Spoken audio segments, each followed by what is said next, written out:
Welcome to the class children. So இந்த வீடியோவில் நம்ம எக்ஸசைஸ் 2.2ல ஃபர்ஸ்ட் ப்ராப்ளமில் தேர்ட் சப்டிவிஷன் கொஷின் போட போகிறோம். இங்கே ஆஸ் யூஷுவல் நீங்கள் பார்த்தீங்கன்னா என்ன கொடுத்துருக்காங்கன்றதை எழுதிக்கோங்க. Modulus of 3 minus 3/4 times of x is less than or equal to 1/4னு கொடுத்துருக்காங்க. இது ஒன்றும் பெரிய கஷ்டமான கேள்வி கிடையாது. இங்கே நமக்கு ஏற்கனவே தெரியும், இந்த ஸ்டாண்டர்ட் ஃபார்மில் மாற்றிக்கோங்க. அப்போ மாற்றினா என்ன ஆகிடும்? Modulus of 3/4 times of x minus 3 is less than or equal to 1/4 எழுதலாம். ரீசன் நான் சொல்லியிருக்கேன். modulus of x is equal to modulus of minus x. நீங்கள் மைனஸ் மாற்றி எழுதினா கூட it is going to be the same தான். இப்போ இங்கே நான் உள்ள என்ன பண்ணுறேன், LCM எடுத்து சிம்பிளிஃபை பண்ணிக்கோங்க உள்ளவே. அப்போ என்ன ஆகிடும்? 3x minus 12 divided by 4 is less than or equal to 1/4னு இருக்குது. நான் இப்போ வந்து அப்சல்யூட் வேல்யூ பிரித்து எழுதுனா modulus of x modulus of 3x minus 12 divided by 4க்கு மாட் எடுத்தாலும் +4 தான் வரப்போகுது. ஸோ அப்போ 1/4னு வருது. ஸோ அப்போ அடுத்த ஸ்டேட்மெண்ட் பார்த்தீங்கன்னா எனக்கு என்ன இருக்கும்? Modulus of 3x minus 12 is less than or equal to 1. நிறைய பேர் ப்ரிடிக்ட் பண்ணியிருப்பீங்க.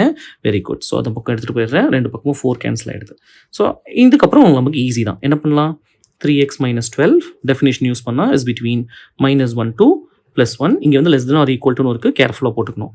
அப்போது ஃபஸ்ட்டு 12 ஆட் பண்ணுங்கள். 12 ஆட் பண்ண எனக்கு என்ன ஆகிடும்? 11 less than or equal to 3x less than or equal to 13 இருக்கும். இப்போ 13 3ஆல் டிவைட் பண்ண எனக்கு என்ன வரும்? 11/3 less than or equal to x less than or equal to 13/3 இருக்குது. So that is your solution. So therefore solution set என்ன? x belongs to closed interval. என்ன ஞாபகம் வச்சுக்கோங்க? closed interval. ஏன் இங்கே வந்து less than or equal to இருக்குது? 13/3. That's it. So you have to be very careful here, children. So இந்த இடத்துல சேம் ப்ராப்பர்ட்டி தான் யூஸ் பண்ணியிருக்கேன். என்ன ப்ராப்பர்ட்டி யூஸ் பண்ணியிருக்கேன்? மாடுலஸ் ஆஃப் x minus y is same as is equal to modulus of y minus x. நான் இப்படி இருக்கிறத ரிவர்ஸ் பண்ணி எழுதியிருக்கேன். சரிங்களா? எழுதிட்டு இந்த பக்கம் இந்த மாதிரி சிம்பிளிஃபை பண்ணிக்கிறேன். It's a very simple problem. I hope you all understood. Let's go to the second set. அடுத்து fourth question in this exercise, in the problem. Fourth question பார்த்தீங்கன்னா ரொம்ப ஈஸி தான். Modulus of x -10 is less than -3ன்னு கொடுத்துருக்காங்க. இப்போ இதை சிம்பிளாக முடிச்சிடலாம். நம்ம என்ன பண்ணலாம்?